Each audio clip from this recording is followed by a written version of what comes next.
Hey there, this is Ray Higdon, and welcome back. This is week number 4 of the Get Rich Blueprint, and I'm excited. First of all, you know what I'm going to ask you? Did you do your homework? Did you do the assignment? You know, last week I had you identify some of the limiting beliefs that you've held throughout your life. If you're someone that says, I don't believe in that, I'm telling you, that's pretty darn rare to believe that. To believe that there's only so much to go around, or to not believe that, to not believe that, oh, that person got this, so there's no room for me to get that, okay? Very, very rare for people to have that kind of mindset. And here's what I'm going to suggest to you. If you're one of those that you've been going through this course and you think, I know that. He's telling me stuff I already know. You know, what's the point? I want you to look at your lifestyle. I want you to look at the results in your life. I want you to I want you to look at your bank account. I want you to look at your retirement. Perhaps you don't know this. Perhaps you've heard this, but you never truly listened. That you never really applied. And those same people that might be saying, I know this, did you do the homework? Maybe you didn't. Maybe there's a reason. Maybe this little tough talk is for you, that person that has heard this stuff but never actually applied it, never actually bought into the fact that they can be filthy rich. It's time. It's time for you to buy into it. It's time for you to really grasp that there is no reason why I can't be filthy rich and you can't be rich and that person can't be rich, and that that we have so much abundance around us. It's all we have to do is do things in a certain way. And now this week we have prepared your mind for the how-to. We've prepared your mind for the journey that we are setting out on. And so let's get started. Week number 4, we're going to get into the first principle in the science of getting rich. Thought is the only power which can produce tangible riches from the formless substance. The stuff from which all things are made is a substance which thinks, and a thought of form in this substance produces the form. Original substance or energy, whatever you want to call it, moves according to its thoughts. Every form and process you see in nature is the visible expression of a thought in original substance. I want you to grasp onto the idea that anyone you see that has major success, major money, the cars, the houses, whatever you classify as riches, I want you to understand that they had to think that first. Every single thing around you, you have thought. Everything. And, there's always, the argument as to, the bad things in life and these. What if those bad things that happen to you in life were because it was to help you have a stronger mindset for the things you do want in life? Okay? And I want you to grasp on that. Don't veer off course on me here. We're focused on helping you get that mindset and you learn how to do things in a certain way so that you can become rich. As the formless stuff thinks of a form, it takes that form. As it thinks of a motion, it makes that motion. The thought of a house of a certain construction, if it were impressed upon formless substance, might not cause the instant formation of the house, but it would cause the turning of creative energies already working in trade and commerce into such channels as to result in the speedy building of the house. And let me ask you this. Have you ever had an idea for an invention and then later on in life you see that very invention and you thought, man, I had that idea? I want you to grasp onto something that is cosmic. Something that is quantum in nature. Do you understand that you thinking of that idea may have caused the creation of it. The theory that we are all connected, the theory that, all of us are from the same substance, of the same energy. Just something to chew on there. And if there were no existing channels through which the creative energy could work, then the house would be formed directly from primal substance, without waiting for the slow processes of the organic and inorganic world. No thought of form can be impressed upon original substance without causing the creation of the form. Men and women are thinking centers, not sinners. Men and women are thinking centers and can originate thought. All the forms that mankind can fashion with hands must first exist in thought. You cannot shape a thing until you have thought of that thing. That makes sense. And so far, mankind has confined efforts wholly to the work of hands. They have applied manual labor to the world of forms, seeking to change or modify those already existing, never thinking of trying to cause the creation of new forms by impressing thoughts upon formless substance. When mankind has a thought form, they take material from the forms of nature and make an image of the form which is in their mind. So far, made little or no effort to cooperate with formless intelligence to work with the Creator, with energy, with the universe, with God. We've not dreamed that we can do what we seeth the Father doing. And I love where Wallace Wattles has taken us here on this journey of really understanding that at a primal form, how powerful we are, how we can create our universe around us. Man reshapes and modifies existing forms by manual labor, given no attention to the question of, may we produce things from formless substance by simply communicating thoughts to it. We propose to prove that, he may do so, to prove that any man or woman may do so, and to show how. As our first step, we must lay down 3 fundamental propositions. First, we assert that there is one original formless substance, or stuff, from which all things are made. All the seemingly many elements are but different presentations of one element. All the many forms found in organic and inorganic nature are but different shapes, all made from the same stuff.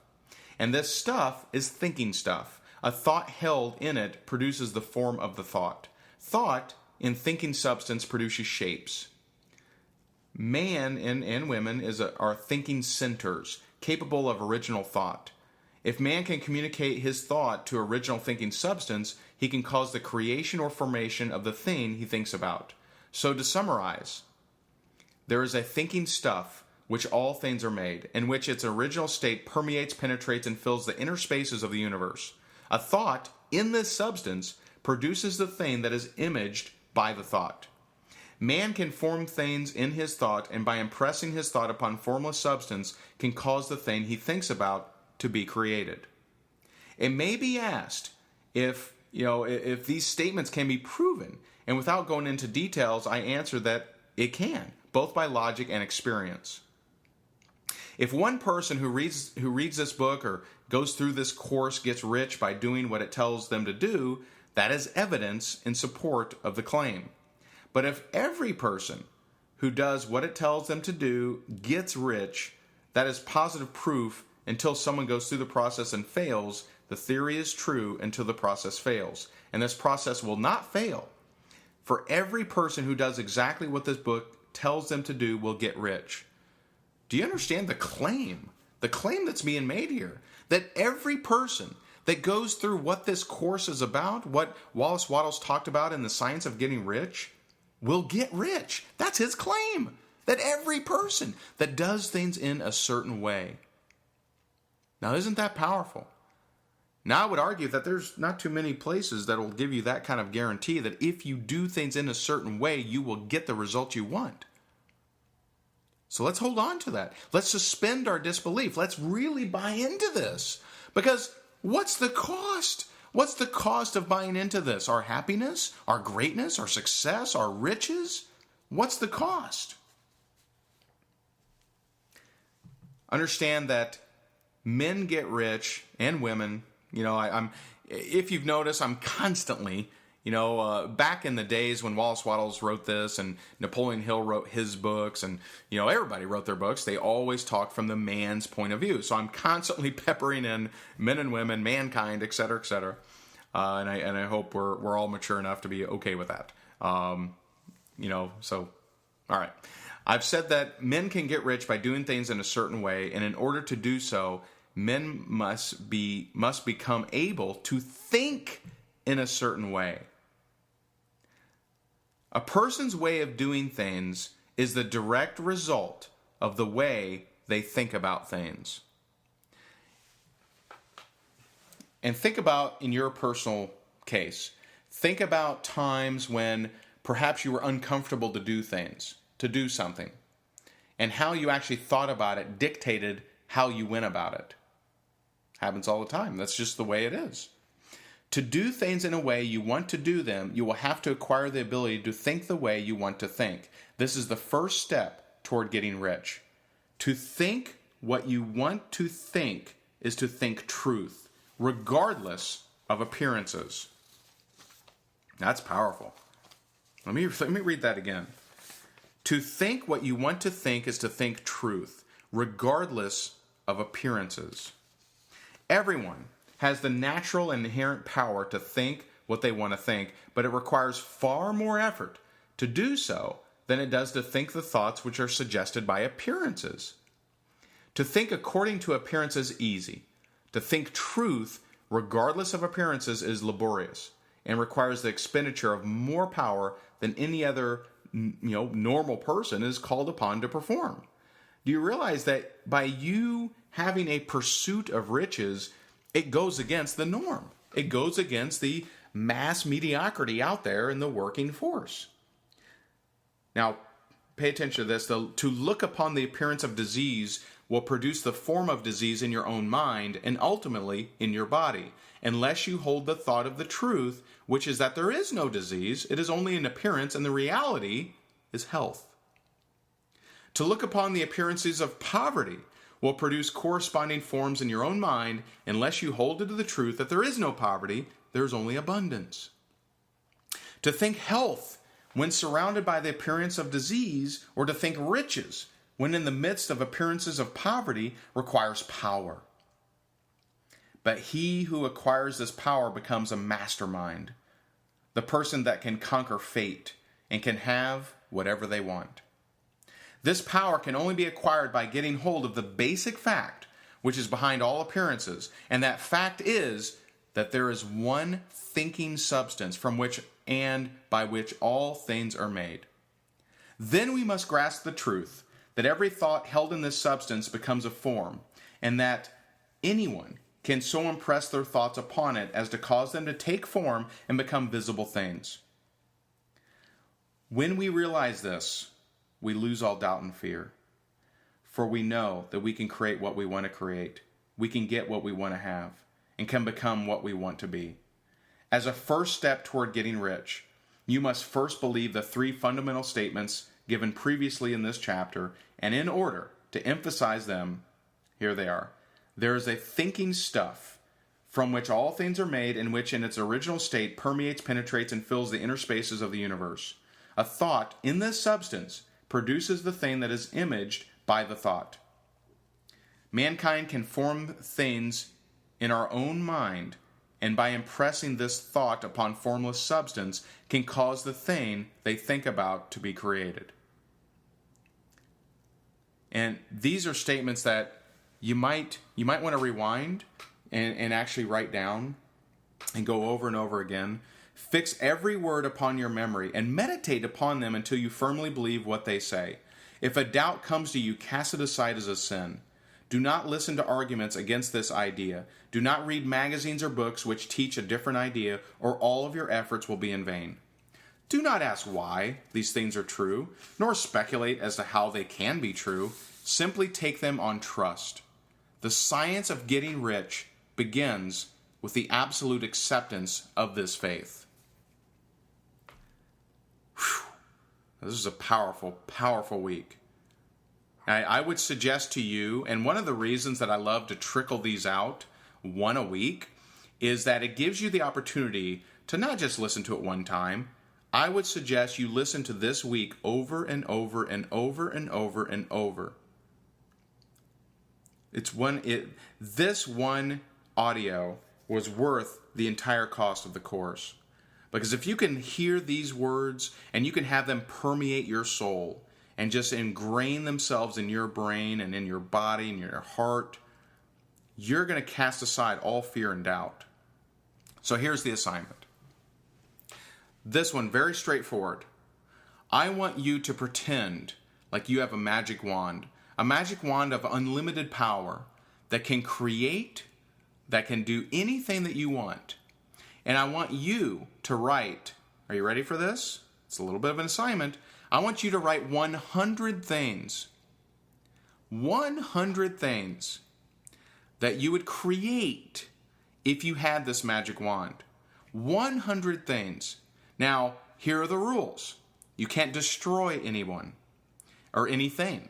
You can't, you can't, these can't be of negative natures. Okay, so it wouldn't be, I'd get rid of my debt. No, that's of a negative nature. Okay, 100 positive, creative statements. Okay, that's how I want you to write these. And so it might be, I am so grateful that I have $1 million in my bank account. I am so grateful that I am able to spend, weekends in different wonderful, luxurious resorts around the world. I am so grateful that I was able to pay for my, child's college tuition. I am so grateful that I was able to buy my mother a house. I am so grateful that I'm able to own and operate a winery, right? You say what you want, but I want you to paint this picture of exactly what you want. 100 things that you would do with this magic wand. You do not have to reference the magic wand in each statement. That's the kind of where you're at, okay? Now, you're going to learn throughout this course that you have a magic wand, that you have this power. You have this ability to impress your thoughts on formless substance to create whatever it is that you want, okay? So these are all creative, these are all powerful, these are all upbeat, these are positive things that you want in your life, experiences you want in your life, and that is your assignment. So I hope you take it seriously. I hope you do it. You never know. When you put pen to paper, and by the way, I would suggest you handwrite these. You can type them, but I think you're losing some of the kinesthetic. I would suggest handwriting. And by the way, you should be keeping these assignments. These are things that you can visit later on in life, and you just might smile and be surprised at what it is that actually shows up in your life. So this is Ray Higdon. This is week number 4. I will see you next week. Bye-bye.